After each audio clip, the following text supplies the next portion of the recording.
Et si je te disais que cette machine a littéralement fait la guerre? Et oui, aujourd'hui je te raconte la folle histoire de cette machine que j'ai trouvée en brocante il y a maintenant presque 2 mois.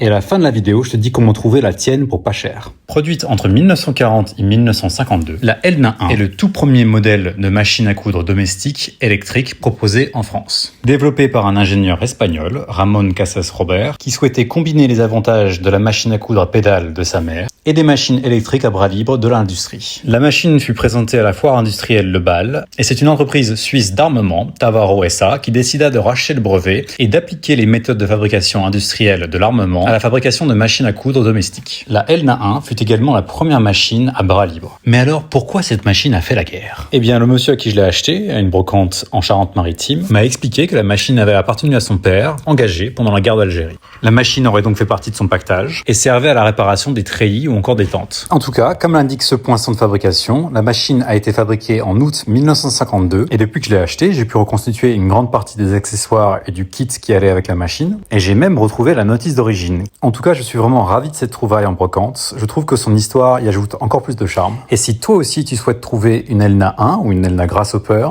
elle se trouve relativement facilement sur Le Bon Coin ou encore eBay. Il faut bien faire attention à l'état de la machine, mais aussi bien regarder si la machine est en 110 ou en 220 volts. Si comme moi est en 110 volts, c'est pas grave, il faut juste trouver un transformateur avant de brancher la machine. Si jamais tu as des infos au sujet de la Elna 1, je serais vraiment preneur, n'hésite pas à les laisser en commentaire.